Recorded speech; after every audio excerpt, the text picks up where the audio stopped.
Hello दोस्तों, welcome to Manan classes. आज हम इस वीडियो में डिस्कस करेंगे एक्सरसाइज 4.2 के इंट्रोडक्शन के बारे में। चैप्टर चल रहा था अपना डिटरमिनेंट के बारे में। ठीक है, इसमें अपन एक्सरसाइज 4.1 के इंट्रोडक्शन और क्वेश्चन डिस्कस कर लिया था। आज अपन स्टार्ट करेंगे 4.2 का इंट्रोडक्शन। तो आप देखना लास्ट तक, जरूर कमेंट्स करके बताना है कि आपको ये वीडियो कैसा लगा। तो देखिए, आपकी हेडिंग है प्रॉपर्टी ऑफ डिटरमिनेंट। इसको मैं हिंदी में कह सकता हूं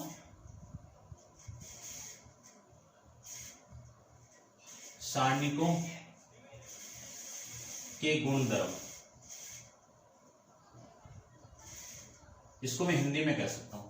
इसका फर्स्ट नियम है, यदि किसी सारणी, फर्स्ट नियम क्या है, यदि किसी सारणी की पंक्तियों को स्तंभों में या फिर स्तंभों को पंक्तियों में चेंज कर दूं, मैं परस्पर बदल दूं, तो उस सारणी के मान में कोई चेंजेबल नहीं होगा, कोई परिवर्तन नहीं होगा, या फिर अपरिवर्तित या फिर समान रहता है। यानी उस सारणी का मान क्या रहेगा, समान रहेगा। जैसे फॉर एग्जांपल में समझना चाहूं तो एक एग्जांपल लेता हूं।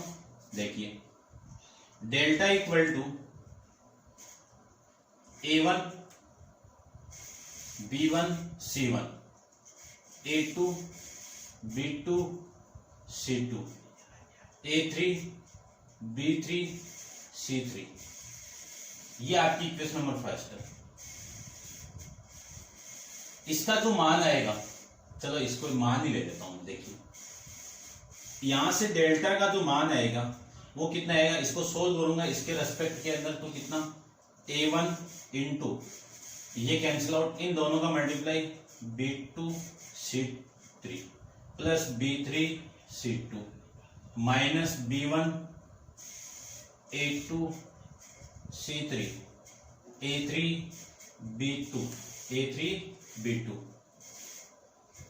माइनस निकल जाएगा, माइनस आएगा भाई। इन दोनों का मल्टीप्लाई माइनस इन दोनों का मल्टीप्लाई, फिर इन दोनों का मल्टीप्लाई माइनस इन दोनों का मल्टीप्लाई, फिर प्लस C1, इसके लिए इन दोनों का multiply A2 B3 minus A3 B2, यह जाए। देखो, इस A को मैं इस पूरे के साथ मल्टीप्लाई करूंगा तो A1 B2 C3 यह जाएगा, माइनस A1 B3 C2 यह जाएगा। इस माइनस को अंदर मल्टीप्लाई करूं तो कितना आएगा, देखो A2 B1 C3 यह जाएगा।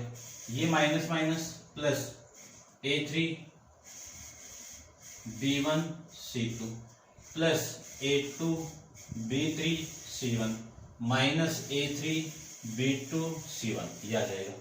ये आपकी इक्वेशन हो गई फर्स्ट। अब मुझे क्या करना है कि ये जो सारणी का है इसका ट्रांसपोज ले लूं, यानी पंक्तियों को स्तंभों में चेंज करना है या फिर स्तंभों को पंक्तियों में चेंज करना है।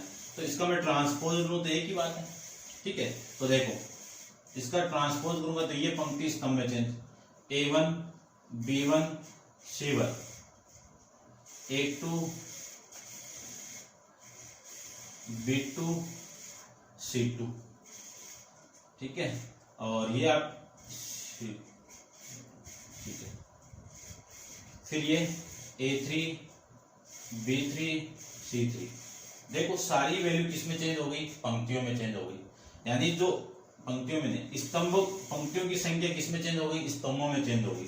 तो यहां से मैं वैल्यू फाइंड आउट करूं तो इन दोनों का मल्टीप्लाई B2 C3, फिर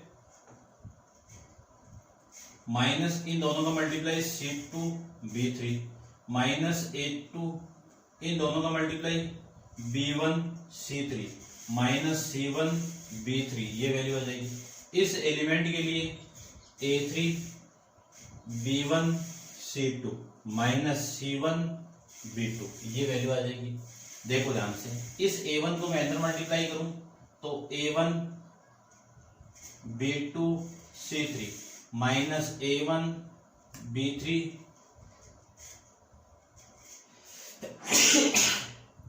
सॉरी, इस माइनस A2 को मैं अंदर मल्टीप्लाई करूं तो माइनस A2 B1 C3, ये माइनस माइनस प्लस, देखो कितना आ रहा है A2 B3 C1। फिर इस A3 को आप मल्टीप्लाई करोगे तो A3 B1 C2 minus A3 C1 B2 ये आ जाएगा। अब देखो ध्यान से, दोनों वैल्यू सेम है क्या? ये वाली वैल्यू ये रही, ये वाली वैल्यू ये रही, ये वाली वैल्यू A2 B1 ये रही, और ये वाली वैल्यू ये रही A3 ये रही यहाँ पे, ठीक है। और ये वाली वैल्यू ये रही, और ये वाली वैल्यू ये रही, सेम आ गया होगा। तो मैं लिख सकता हूं कि समीकरण 1 व समीकरण 2 से डेल्टा की वैल्यू किसकी इक्वल आ गई? डेल्टा ट्रांसपोज की इक्वल आ गई। यानी क्या लिखोगे इंग्लिश मीडियम वाले कि from equation first and second से डेल्टा की वैल्यू किसकी इक्वल आ गई? डेल्टा ट्रांसपोज की इक्वल आ गई। ट्रांसपोज मैंने आपको बताया था मैट्रिक्स में, यदि मैं पंक्तियों को स्तंभों में चेंज कर दूं, यानी रोज को इसमें कॉलम के अंदर चेंज कर दूं और कॉलम को रो के अंदर चेंज कर दूं, तो सारणी के मान के अंदर कोई परिवर्तन नहीं होगा, अनचेंजेबल वैल्यू हो आएगी, ठीक है। ये थी आपकी property number first. Property second की बात करूं तो देखिए सेकंड, इसको मैं रब कर देता हूं।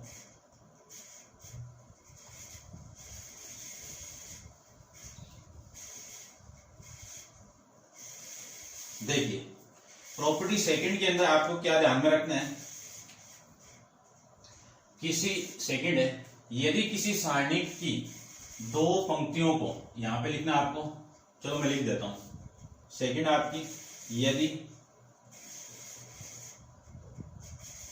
किसी सारणी की दो पंक्तियों या फिर दो स्तंभों को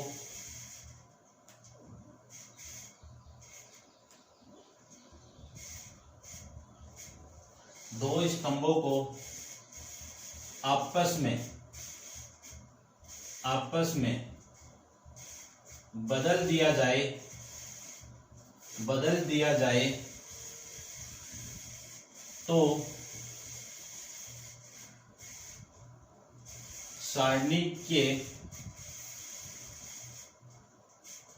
संख्यात्मक मान में कोई परिवर्तन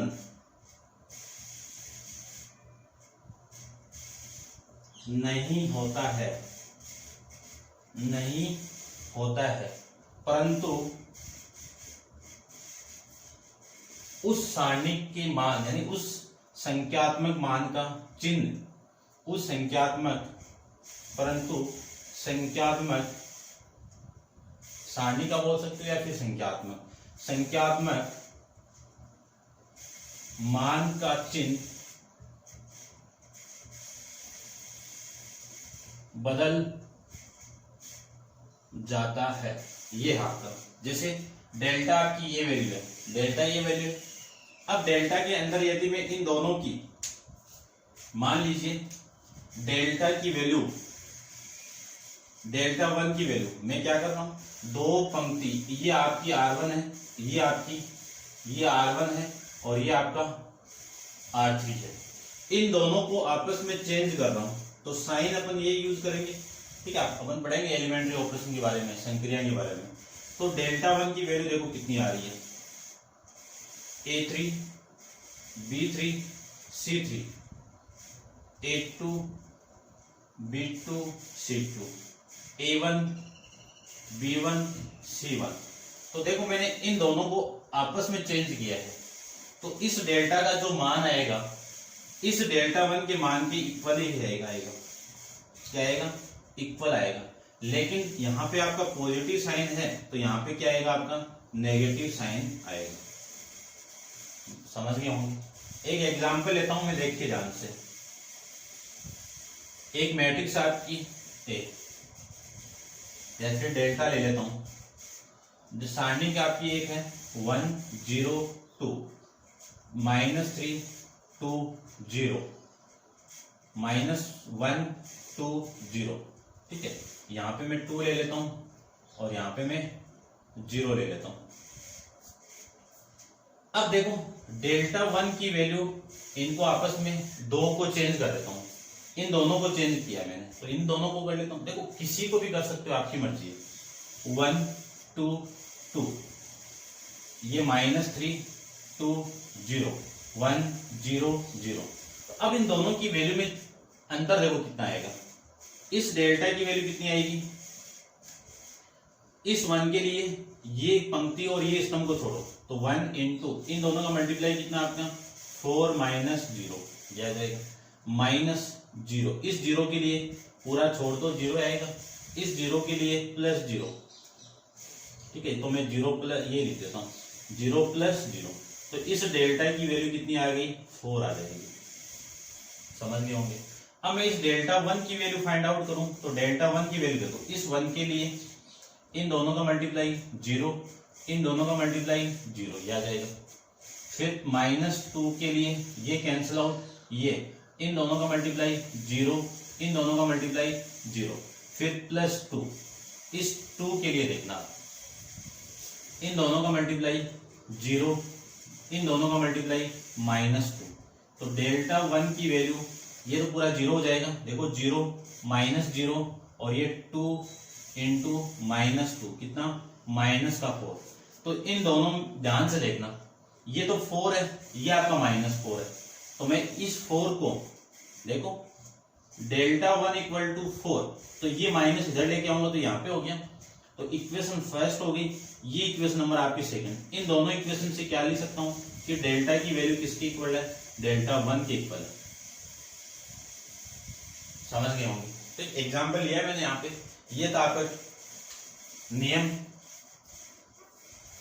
ये फर्स्ट है और ये सेकंड आपका। क्लियर बात। अब नियम थर्ड की बात करता हूं, तो यही साइनिंग आपकी सेम है। तो देखो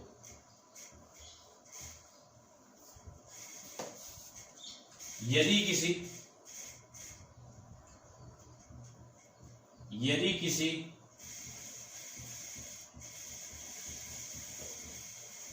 सारणी की दो पंक्तियां या दो स्तंभ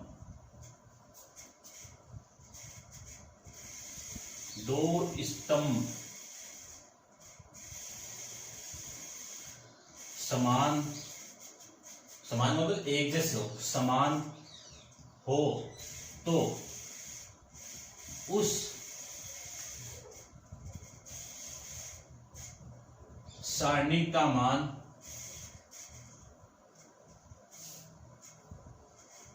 शून्य होता है।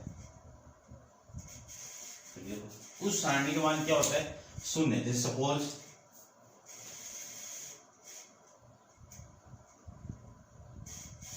इस सारणी का मान क्या होगा, शून्य होगा। या फिर मैं डेल्टा = स्तंभों को सेम ले लेता हूं, A1 B1 और C1, ये आपका A2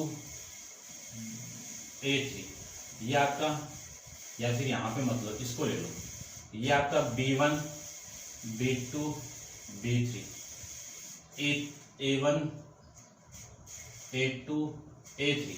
तो इस सारणी का मान कितना होगा, 0। इस सारणी का मान कितना होगा, 0 होगा। देख लेते हैं, एक एग्जांपल से करते हैं इसको, ठीक है।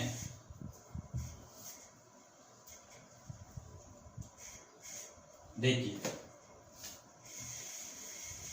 इन दोनों की वैल्यू में 2 और 2 ले लेता हूं, तो यहां पे ये दोनों पंक्ति सेम हो गई। तो देखो डेल्टा की वैल्यू आएगी कितनी, 1 के लिए 1 इंटू इन दोनों का मल्टीप्लाई 4 - 2 के लिए ये कैंसिल आउट, ये कैंसिल आउट, इन दोनों का मल्टीप्लाई -6, इन दोनों का मल्टीप्लाई -0 +2 के लिए ये कैंसिल आउट, ये कैंसिल आउट, इन दोनों का मल्टीप्लाई -6, इन दोनों का मल्टीप्लाई आपका कितना आ जाएगा, -2, ये वैल्यू आ जाएगी। देखो सोल्व करते हैं इसको, ये कितना 4 माइनस ये कितना 2 इंटू -6 +2 इंटू -8। तो डेल्टा की वैल्यू देखो कितनी आ रही है यहाँ पे, 4 - 12, ये कितना आपके हो गया आपका -12। ये माइनस इसके साथ मल्टीप्लाई होगा तो प्लस और ये वैल्यू माइनस का 16, ये कितना 16 माइनस 16 कितना आ गया 0। तो आपको माइंड में ये रखना है कि नियम नंबर 3 क्या कहता है कि किसी सारणी की, किसी डिटरमिनेंट की दो कॉलम या फिर दो रो आपस में क्या हो, एक समान यानी आइडेंटिकल हो, तो उस सारणी का मान कितना आना चाहिए 0 आएगा। उस सारणी का मान कितना आएगा 0 आएगा। ये थे आपके 3 नियम। अब आप वीडियो को पॉज करके इनको नोट डाउन कीजिए। चलते हैं इसके 4th नियम पे। देखिए नियम नंबर 4।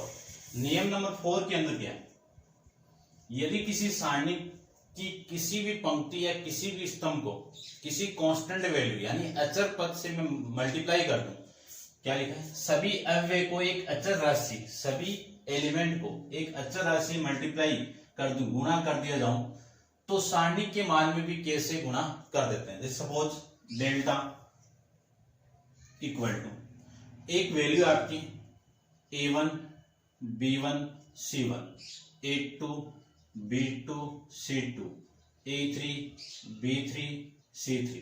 क्लियर बात। अब मैं इसी सारणी को किससे मल्टीप्लाई कर रहा हूं, k से मल्टीप्लाई कर रहा हूं। तो देखो यहां से जो वैल्यू आएगी आपकी डेल्टा इक्वल टू, यानी डेल्टा 1 ले लेता हूं, इसको मैं क्या करता हूं k से, यानी किसी भी पंक्ति को किसी भी स्तंभ को एक कांस्टेंट वैल्यू अचर पद k से मल्टीप्लाई कर दो। तो k into a1, k into b1, k into c1, फिर a2 b2 c2, a3 b3 c3, ये आ जाएगा। आई बात समझ में। अब ये k वैल्यू कितनी आएगी, k को मैं कॉमन निकालूं, क्योंकि कॉमन सारणी की एक भी पंक्ति और एक ही स्तंभ से कॉमन आएगा, तो k को मैं कॉमन निकालूं तो कितना आएगा a1 b1 c1, a2 b2 c2, और ये आपका a3 b3 c3, ये वैल्यू आ जाएगी। यहां से देखो इस डेल्टा की वैल्यू k इंटू ये इक्वेशन नंबर 1 से ये वैल्यू किसकी आपकी डेल्टा, यानी डेल्टा की वैल्यू किसकी इक्वल आ गई, डेल्टा k की इक्वल आ गई। तो इसी का मतलब ये है किसी सारणी की किसी भी एक पंक्ति, किसी भी एक स्तंभ को किसी अचर राशि k से आप गुणा कर दोगे तो उस सारणी के मान को भी k से गुणा करना पड़ेगा। ठीक है, ये था। 5th प्रॉपर्टी आपकी क्या है, यदि किसी पंक्ति या स्तंभ के प्रत्येक अव्यय में दो पद हो, जैसे delta equal to a1 b1 c1, a2 b2 c2, a3 b3 और c3, ये दिया हुआ है। आगे लिखा हुआ है दो पद किसी भी, यानी पंक्ति व स्तंभ के किसी भी अव्यय, तो ये पंक्ति आपकी और ये आपके स्तंभ है, तो इसमें आपके दो पद हो सकते हैं, इसमें आपके दो पद हो सकते हैं। सपोज इस स्तंभ में दो पद है, तो इसको मैं k, इसको मैं k और इसको मैं k, दो पद हो गए। तो इसको आप दोनों को योग के फॉर्म में लिख सकते हो। कैसे लिख सकते हो, देखो a1 a2 a3, b1 b2 b3, c1 c2 c3 plus ये प्लस। ठीक है, अब ये वैल्यू, इतनी वैल्यू आ जाएगी, क्या आ जाएगा k k k, b1 b2 b3 c1 c2 c3, ये आ जाएगा। ठीक है, यानी इनको आप अलग अलग योग के फॉर्म में लिख सकते हो। ये आपका प्रॉपर्टी नंबर 5। क्वेश्चन भी ले सकते हो, क्वेश्चन अपन करेंगे इनके बारे में। अब आप वीडियो को पॉज करके इनको नोट डाउन कीजिए। चलते हैं इसके नेक्स्ट प्रॉपर्टी पे। देखिए नियम नंबर 6। नियम नंबर 6 के अंदर क्या है, यदि किसी सारणी की पंक्ति, तो पहले तो सारणी ले लेता हूं मैं। देखिए डेल्टा इक्वल टू एक सारणी है आपकी a1 a2 a3, या फिर इसको मैं ऐसे ले लेता हूं b1 c1 a2 a3 b2 b3 c2 c3। किसी पंक्ति के किसी सारणी की पंक्ति या स्तंभ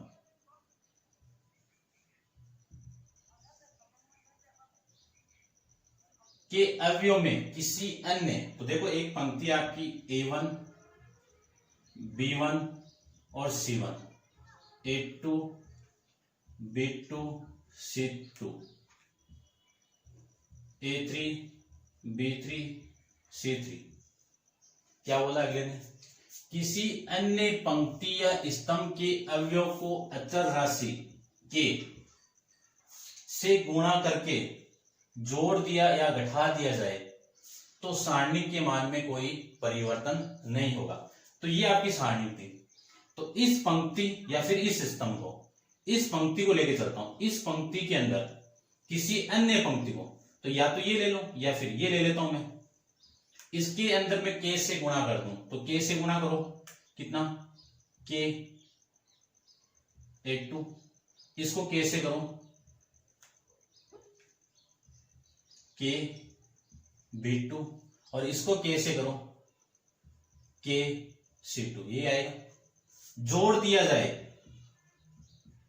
ये लो जोड़ दो, या फिर घटा दिया जाए तो सारणी के मान में कोई परिवर्तन नहीं होता है। क्यों नहीं होगा वो देखिए। इसी को लिख सकता हूं मैं योग के रूप में। अभी प्रॉपर्टी आपकी इससे पहले फिफ्थ अपन डिस्कस की थी, यानी इसी फॉर्म को मैं क्या लिख सकता हूं? A1, A2, A3, B1, B2, B3, C1, C2, C3 plus क्या लिख सकता हूं? K A2, A2, A3, K B2, B2, B3, K C2, C2, C3, ये लिख सकते हैं। अब देखो इसी फॉर्म को मैं क्या लिख सकता हूं? ये तो कहां से आ गया आपका? यहां पे लिख देना नियम नंबर 5 से, ठीक है। फिर A1, B1, C1, A2, B2, C2, A3, B3, C3। K को मैं कॉमन निकाल दूं तो K तो बाहर, ये value A2, B2, C2, A3, B3, C2, A3 और B3, C3, ठीक है। अब देखो ये मैंने कॉमन तो निकाल दिया। अब ये दोनों R1 और R2 दोनों क्या हो गए? सेम हो गए। R1 और R2 सेम हो गए, तो इस सारणी का मान कितना होगा? 0। कौन से नियम से? नियम नंबर 3 से। तो ये आपका क्या है? डेल्टा प्लस ये वाली वैल्यू कितनी है? K, इसकी वैल्यू कितनी? 0, और ये वैल्यू किसके इक्वल आएगी? डेल्टा 1 के इक्वल। तो डेल्टा 1 की वैल्यू किसके इक्वल आ जाएगी? डेल्टा के इक्वल। दोबारा समझना, किसी सारणी की पंक्ति या स्तंभ के अवयव को किसी अन्य पंक्ति व स्तंभ के अवयव को k से गुणा करके उस पहले वाली बात की थी उसमें जोड़ दिया जाए या फिर घटा दिया जाए तो सारणी के मान में कोई परिवर्तन नहीं होता। ये नियम नंबर आपका 6 है। अब चलते हैं नियम नंबर 7 पे। तो नियम नंबर 7 के बारे में और देखिए। 7 में क्या है? किसी पंक्ति व स्तंभ की किसी अन्य पंक्ति व स्तंभ के अवयव को सह खंडों से गुणा कर दिया जाए। तो देखो इससे पहले वाले एक्सरसाइज के अंदर सह खंड यानी को फैक्टर के बारे में मैंने डिस्कस की थी। को फैक्टर को रिप्रेजेंट किया था मैंने F11 इनसे, F से रिप्रेजेंट किया था।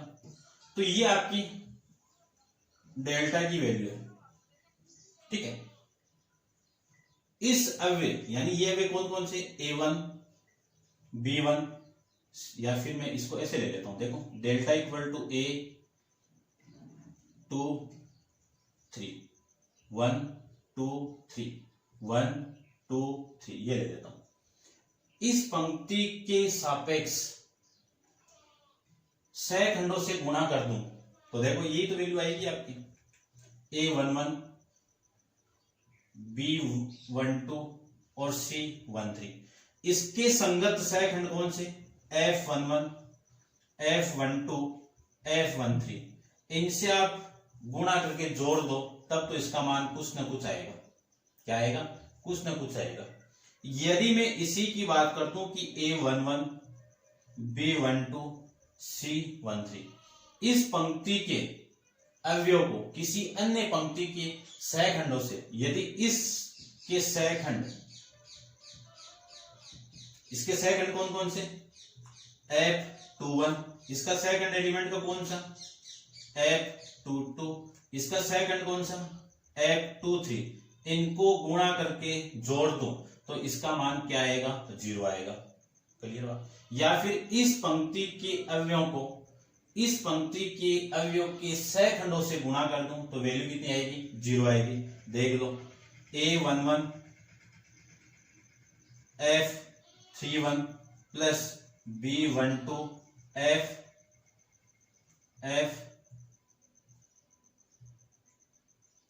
F32 प्लस C13 F33, इसकी वैल्यू भी कितनी आएगी, 0 आएगी। तो आपको माइंड में ये रखना है कि किसी सारणी की पंक्ति के अवयव को किसी अन्य पंक्ति की अवयव के सहखंडों से आप गुणा करोगे तो उसका मान हमेशा क्या आएगा, 0 आएगा। ये नियम नंबर 7 आपका कहता है। अब आप वीडियो को पॉज करके नोट डाउन कीजिए। चलते हैं इसके नेक्स्ट नियम पे। देखिए नियम नंबर 8। नियम नंबर 8 में क्या है, किसी सारणी की पंक्ति या स्तंभ को स्तंभ के प्रत्येक अवयव शून्य हो तो उस सारणी का मान क्या होता है, शून्य होता है। जैसे सपोज 0 0 0 A1 A2 A3, या फिर ऐसे ले लो A1 B1 C1 A2 B2 C2, तो इस सारणी का मान क्या आएगा, 0 आएगा। क्लियर बात। ये दूरी नहीं ऐसे हो, ऐसे भी तो हो सकते हैं। ये लो, ये आपका B और ये आपका C, ये 0, तो इसका मान क्या होगा, 0 होगा। उसके बाद में दूसरी, ये ध्यान में रखना इंपॉर्टेंट है, ठीक है। किसी त्रिभुजाकार सारणी का मान, त्रिभुजाकार मैट्रिक्स पढ़ी थी, उसमें 2 टाइप की मैट्रिक्स थी, ऊपरी त्रिभुजाकार मैट्रिक्स और निम्न त्रिभुजाकार मैट्रिक्स, ठीक है। तो इसमें आपको एक सारणी लेनी पड़ेगी त्रिभुजाकार, तो कोई भी ले लो, ऊपरी ले लो या फिर निम्न ले लो। तो मैं एक ले लेता हूं A B C, ठीक है। ये आपका D E F, ये 0 ये 0 ये 0, तो ये आपका त्रिभुज बन रहा है, देखो यहां पे। तो इस सारणी का मान किसके बराबर होगा, विकर्ण यानी डायगोनल। क्या होता है, डायगोनल के अवयव यानी एलिमेंट के मल्टीपल के बराबर होता है। डायगोनल कौन सा आपका, यानी विकर्ण कौन सा आपका, ये। इसके अवयव कौन से आपके, A D F, तो इन तीनों के मल्टीप्लाई के बराबर इसका आंसर आएगा, ठीक है। अब इसका नेक्स्ट नियम है, वो मैं बात करता हूं ऊपर। देखो नियम नंबर 10 आपका क्या कहता है, वो देखिए। नियम नंबर 10 कहता है, यदि किसी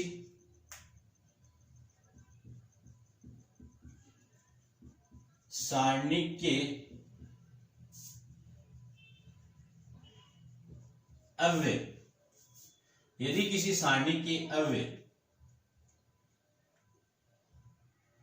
अवयव x के फॉर्म में हो, x के रूप में हो, या सारणी के अवयव में x का पद हो, अवयव में x का पद हो, या x के रूप में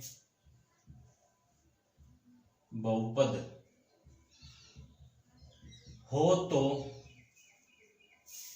x बराबर 0 रखने पर, x बराबर 0 रखने पर सारणी का मान शून्य हो जाता है, तो x माइनस 1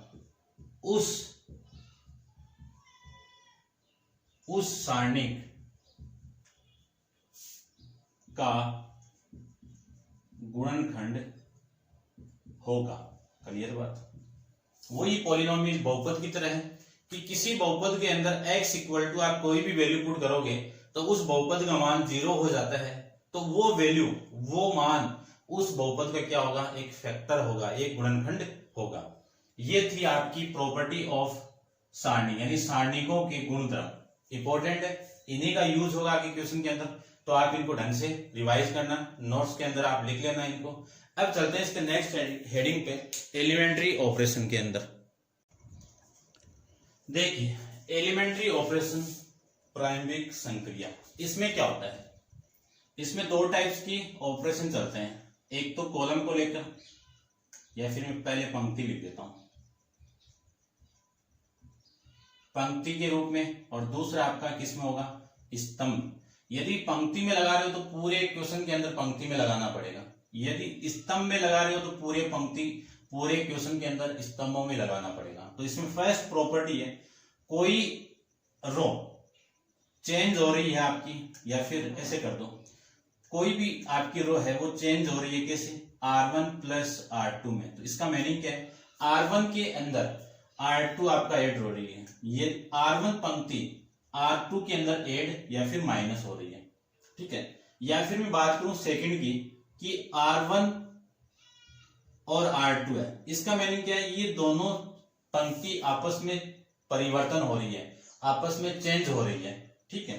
फिर मैं 3 नंबर की बात करूं कि कॉलम के अंदर बात करूं तो column tends to C1 plus C2, या फिर आप लिख सकते हो C1, C को क्या लिख सकता हूं, C1 plus C1 2 into C3। इसका मीनिंग समझना कि कॉलम फर्स्ट के अंदर कॉलम 3 को 2 से मल्टीप्लाई करके ऐड कर रहे हैं अपन, ठीक है। ये चेंज कैसे होगा कि कॉलम प्रथम के अंदर कॉलम थर्ड को मैं 2 से मल्टीप्लाई करके चेंज कर रहा हूं, तो आपका कॉलम कौन सा आएगा, कॉलम C1 आएगा, और इसमें भी कॉलम कौन सा आएगा, C1। चेंज किसमें, R1 के अंदर R2 तो R1 आएगा, और R1 को R2 में चेंज कर रहे हैं। ये अपन यहाँ पे संक्रिया के बारे में डिस्कस करेंगे। अब नेक्स्ट हेडिंग है इसके अंदर गुणनखंड, यानी सारणिकों के गुणनखंड, मल्टीप्लिकेशन ऑफ डिटरमिनेंट। देखिए मल्टीप्लिकेशन ऑफ, या फिर प्रोडक्ट भी बोल सकते हो, एक ही बात है, मल्टीप्लिकेशन ऑफ डिटरमिनेंट,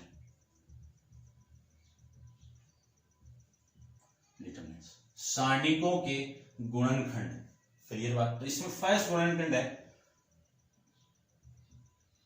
द्वितीय कोटि के दो सारणिकों का गुणनखंड, दो सारणिकों का गुणनखंड। तो इसमें गुणनखंड आपको मैट्रिक्स की तरह नहीं करना है, ध्यान में रखना। मैट्रिक्स में क्या करते हैं अपन, पंक्ति को स्तंभ से मल्टीप्लाई करते थे, यहाँ पे पंक्ति को किससे करेंगे, पंक्ति के साथ में, स्तंभ को स्तंभ के साथ में। जैसे फॉर एग्जांपल ले लेता हूं कि delta 1 equal to A1 A2 A1 B1 A2 B2 है, और डेल्टा 2 की वैल्यू ले लेता हूं मैं P1 Q1 P2 Q2, ये वैल्यू है। इन दोनों को मैं मल्टीप्लाई करूं तो डेल्टा 1 इंटू डेल्टा 2 का मल्टीप्लाई करना है, तो A1 B1 A2 B2 into P1 P2 Q1 Q2, इनका मल्टीप्लाई करना है।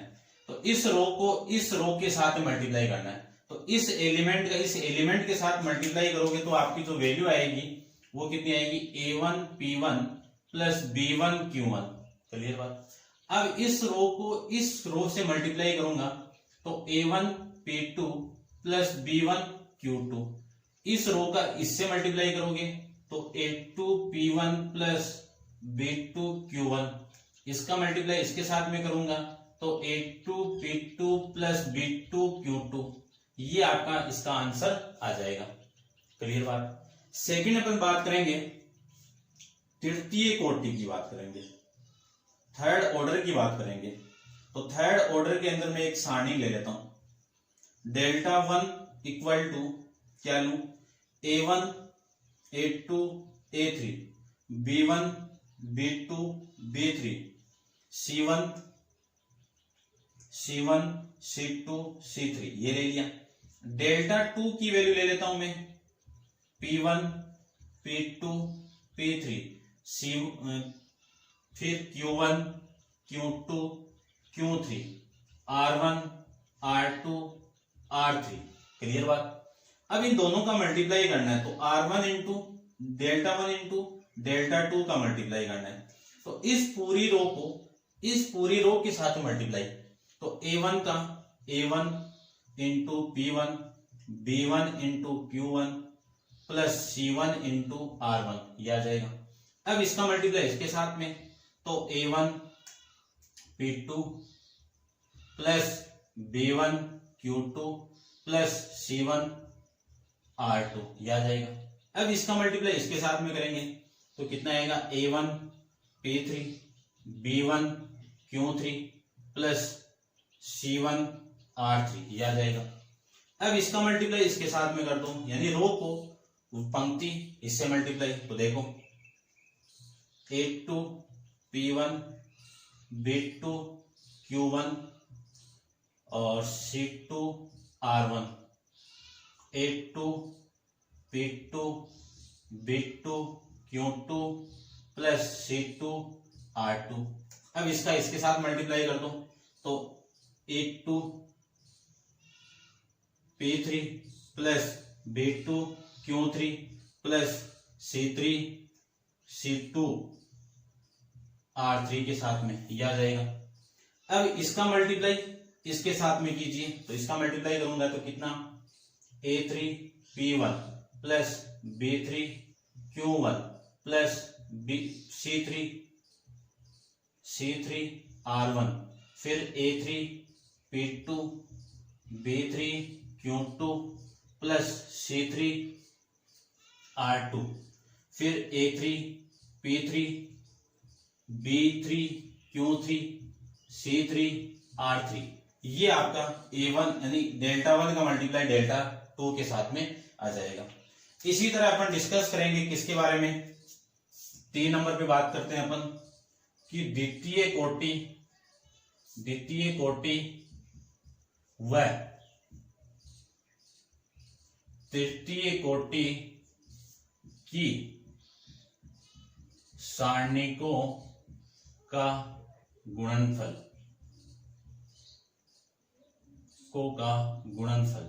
इसके बारे में बात करते हैं। ठीक है, तो देखो यहीं पे ले लेता हूं मैं, ये तो आपका हो गया द्वितीय कोटि की, और ये तृतीय कोटि की बात करूं, ये R1 और ये आपका R2 P3 Q3 और R3। अब इन दोनों का मल्टीप्लाई करना है मुझे, तो सबसे पहले इसको 3 इंटू 3 के अंदर बनाओ। तो इसको मैं 3 इंटू 3 के अंदर बनाऊं तो क्या आएगा आपका, देखो कहीं से कर दो, ये आपका 1 0 0 0 0 A1 B1 A2 B2। सबसे पहले इसको आप ऐसे लिखो, ठीक है, वैल्यू वही आएगी पूरा, कोई दिक्कत नहीं है। देखो इसको आप वापिस इस फॉर्म में लिख सकते हो, कैसे, इसको आप मल्टीप्लाई करोगे तो ये आंसर आने वाला है, ठीक है, और ये आपका A2। अब आपको चाहिए डेल्टा 1 का मल्टीप्लाई डेल्टा 2 के साथ में, तो इस पूरे का मल्टीप्लाई इसके साथ में करो, तो इन दोनों का मल्टीप्लाई आपका P1, इसका इसके साथ में करूंगा 0, इसका इसके साथ में करोगे 0, फिर इसका इसके साथ में करोगे आपका क्या हो जाएगा P2, दूर लिखता हूं थोड़ा, ये P2, इसका इसके साथ में करोगे 0, इसका इसके साथ में करोगे 0, फिर इसका इसके साथ में करोगे कितना P3 प्लस इन दोनों का 0 प्लस इन दोनों का 0, तो P3 आ जाएगा। अब इस पूरे का मल्टीप्लाई इसके साथ में करूंगा तो ये तो आ गया 0, इसका और इसका मल्टीप्लाई करोगे तो कितना A1 Q1 plus B1 R1, ये आ जाएगा। अब मैं इसका इसके साथ मल्टीप्लाई करूंगा तो इसका और इसका मल्टीप्लाई 0, इसका और इसका मल्टीप्लाई कितना A1 Q2 plus B1 R2, ये आ जाएगा। इसका और इसका मल्टीप्लाई 0, A1 का Q3 के साथ मल्टीप्लाई, A1 का Q3 के साथ मल्टीप्लाई, B1 का R3 के साथ मल्टीप्लाई, B1 का R3 के साथ मल्टीप्लाई।